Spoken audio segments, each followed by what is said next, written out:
کې مزاربت ولا کار به ډیر عامو. بعضې کم مالداره خلکو هغو خپل مال خپل شیزونه یو کس ته ورکړلو چې ته لاړ شه شام ته، ته لاړ شه یمن ته، یا پلنکي علاقې کې بازار لاګي میلا لاګي، نو هلته کې ته دغه موله سامان خرڅ کا او بیا به ګاټه په نیمې باندې وي. نو پیغمبر علیه الصلاة والسلام دغه تجارتونه هم کړي دي او دغه تجارتونو کې چې خلکو کم دغه دیانت امانت ولیدل نو خلکو پیغمبر علیه الصلاة والسلام سره ډیره زیاته مینه بکوله. پیغمبر علیه الصلاة والسلام اندغه چرچی څکله ټوله مکه مکرمه کې وي نو دغه مکه مکرمه کې یو زنانه وا زمونږ او تاسو مشر مور باندې چې یدیږي حضرت سید خدیجه رضی الله تعالی عنها د پیغمبر علیه الصلاة والسلام ډومبني بیبي ده. دغه بیبي خدیجه الکبرى رضی الله تعالی عنها دا ډیره مالداره ښځه وه او ډیره یو پاکه دور جاهلیت کې دا په طاهره باندې مشهوره وه. دې ته به خلکو یلو طاهره معنا دا څه پاکه بیبي. اور خدیجه الکبرى رضی الله تعالی عنها دا دور جاهلیت کې هم دومره پاک دمنه وه چې دی به د خپل پردې ولا اهتمام کول او دی به دغه نورو ښځو او ټولو کافرانو به د بوتانو عبادتونه کولو. نو دا یی چې ما کله هم بت ته سجده نه دی لګولی. او خدیجه الکبرى رضی الله عنها فرمایي چې خلکو کله تجارت ولا مالونه واسطه ولا شام یمن طرف ته نو دغه خلک په لاړو بوتانو نبی مدد غوښتل چې دغه بوتانو ته به دغه سوال کول چې زما د قافلې حفاظت وکا. خدیجه الکبرى رضی الله عنها فرمایي چې ما به دغه خلک منی کولو هم او ما به د ابراهیم علیه السلام رب ته سوال کول، یعنی دغه نوم سره چې اے د ابراهیم ولا ربا زما قافلې حفاظت ته وکا. نو خدیجه الکبرى رضی الله عنها دیتا الله تعالی ډیر حسن اور جمال هم ورکړو اور مال او دولت هم ورته ورکړو. ورونه د دی ولا نو پلاری هم وفات شوه اور دوه خوندانو نه د کونډه خځوا اور مخکینی خوندانو نه د دې دوا زمن وو حالانه مایوا اور مشریز ونه زوینه مای هند وا. نو دا څلوېښت کاله عمر و دی. پیغمبر علیه الصلاة والسلام دغه وخت کې 25 کاله عمر و. څکله دې ته پته ولګېدله چې یاره داسې یو الک دی، داسې یو ځوان دی او ډیر امانتدار دی، ډیر صادق امین په لقب باندې مشهور دی. نو هغه څه ذریعې سره خپل غلام میسره نمای و دې ته جواب را واستول کته دا غواړې ما د پرته د شام ولا سفر وکړه تجارت ولا مزاربت په تور باندې زبتا ته دومره نفع درکوم. او چونکه ابو طالب بچی ډیر وو دا د نبی علیہ السلام تر دې په کفالت کې وو، هغه هم ډیر فقر او فقې سره وخت تیرول. پیغمبر علیہ السلام وډوکوالی نه د هغه لاس په کول دغه ګډي وزي به سره ولی مزدوري به کوله. خو دغه وخت کې دغه تر ته یې کته ماته اجازه راکې ماته خود خدیجه الکبرى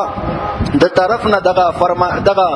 یو آفر رغله دی چې ته ما د پاره تجارتي سفر وکا. نو تر هم ورته اجازه ورکو چې بالکل وکا. پیغمبر علیه الصلاة والسلام د خدیجه الکبرى رضی الله عنها غلام میسره سره د شام ولا تجارتي سفر وکړلو. نو دغه سفر هم د کې ډیر تاریخي واقعات دي خو چونکه وخت مختصر وي دومره کېږي نه. خو دغه سفر کې دغه میسره ته خدیجه الکبرى رضی الله عنها یې چې ته به ګوره د دی ولا یوا هم نفرمانی نه کوي، د دې خلاف به نه کوي. اور دغه اهل سیر حضرات یو واقعه را نقل کړی دی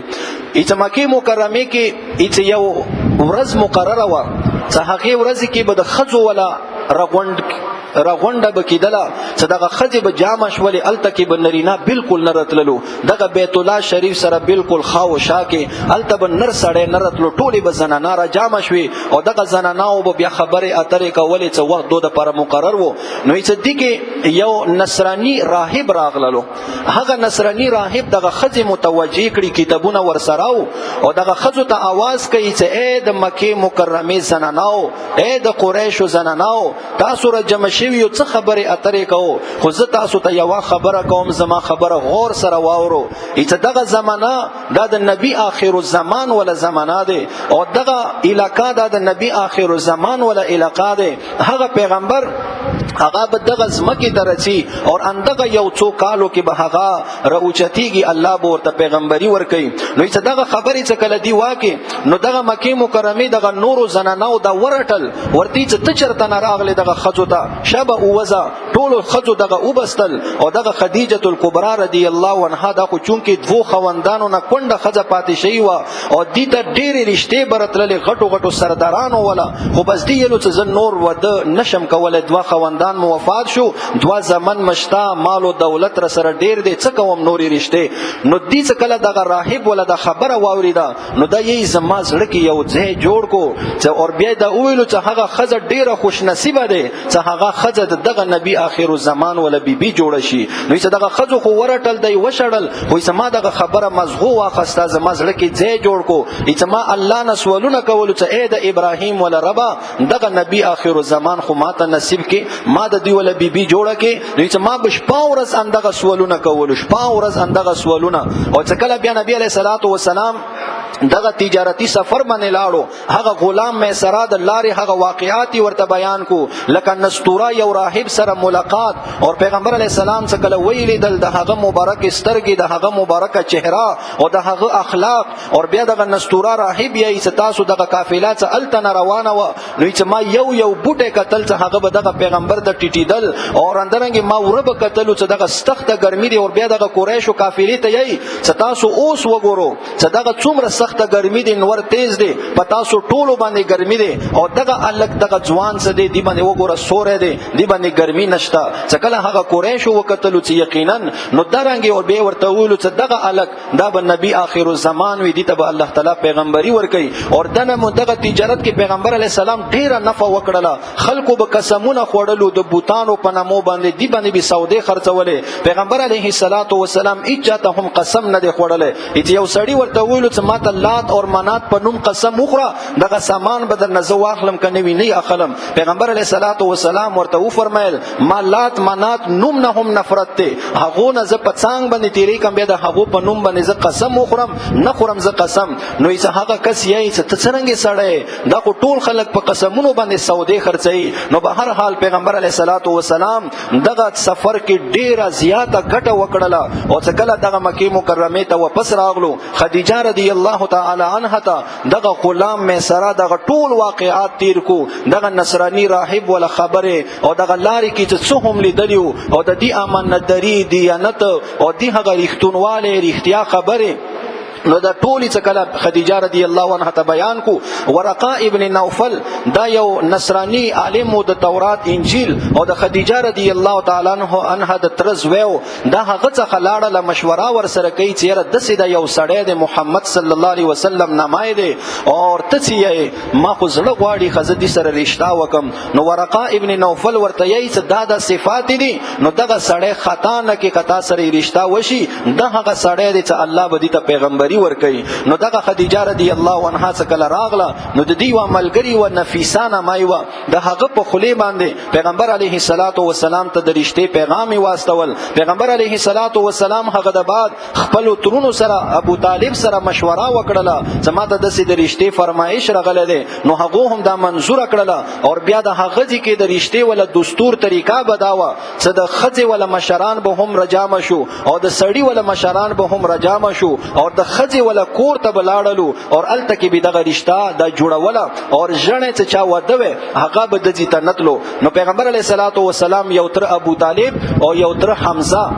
اندرنګ د قریش نور غټ غټ سرداران لاړلو او بیبي خدیجه الکبرى رضی الله عنها سره نکاح وکړلو او د نکاح ولا خطبه ابو طالب ویله او ډیره یو عظیمه او یو خسته خطبه ویله چې هغه کې ټولو نه خسته ټکه داده چې دغه زما ورره د یو معمولی انسان نه دی د تاسو صادق او امین په نامه باندې پیژنو او د تاسو ټولو خلکو ته پاره د سیده لکه یو چتری ځکه پیغمبر علیه الصلاۃ والسلام په دغه وخت کې هم د کندو خزو ولا بوجونس پکولو یتیمانانو ول خیال به ستل چا باندې قرضې و مزدوري به وکړه هغه ته به ورکړل چې خپل قرضا لاند کړله چا کور کې د خوراک خاک سامان نه پیغمبر علی السلام به مزدوري وکړله هغه کور ته وی سامان راوړل دغه وخت نه د پیغمبر علی صلوات و سلام دغه اعمالو نو پیغمبر علی صلوات و سلام څخه کله نکاح وشولو بیبي خدیجه الکبرى رضی الله عنها سره هغه خو چون کې دا په دې باندې خبره و او دای تمه امید و چې دا یقینا نبی آخر الزمان دی نو یې ستیده بعد ډیره مالدار خزوه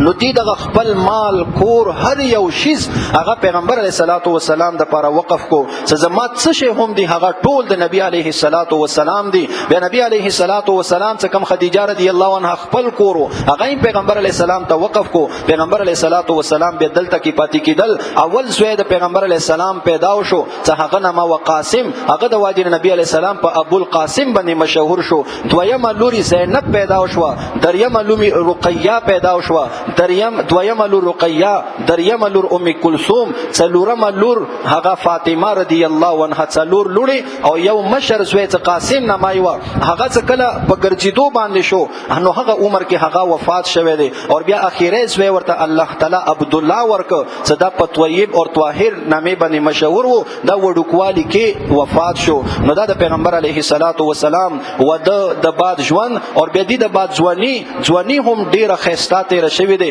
یو څو واقعات وخت پورا دي ان شاء الله هغه به آینده جمعه او بیا د پیغمبر علیه الصلاۃ والسلام نبوت دی. نو مونږ او تاسو هم د خپل خوږ پیغمبر صلی الله علیه وسلم سیرت نه ځان خبر کو، خپل پیغمبر علیه الصلاۃ والسلام سره مینه وکړو او هغه باندې یعنی خپل ځان ټول چې هغه زمونږ او تاسو دغه ظاهری جسم دی، زمونږ او تاسو لباس دی، زمونږ او تاسو اعمال دي، ټول خپل خوږ پیغمبر صلی الله علیه وسلم طریقو مطابق اندی کې د مونږ او تاسو مسلمانانو کامیابی دی. نن مونږ او تاسو څه ناکام یو، دنیا کې ذلیل او رسوا یو، د مسلمان نه مینه خلک نفرت کوي او څه کله ظلم کیږي په مسلمان باندې کیږي. د دې د واجب نه څه مونږ دنیا کې روسته روان یو، د دې د واجب نه څه مونږ دنیا پسې روان یو، د دې د واجب نه څه مونږ غیر ول طریقې خپل کړي دي، نصارا ول طریقې مخبل کړي دي. نن هغه ول غلامان مونږ ګرځیدل یو. کچرته مونږ د پیغمبر علی السلام صحیح امتیان جوړ شو، د پیغمبر علی الصلاۃ والسلام یو طریقه را ونسو، نو څنګه صحابه کرامو بدشیان کړي دي، صحابه کرامو اوچت سره وخت تیر کړی دی. نو اقا شانته دغه مسلمانان هم بیا تیری. الله تعالی عمل توفیق نصیب کړي.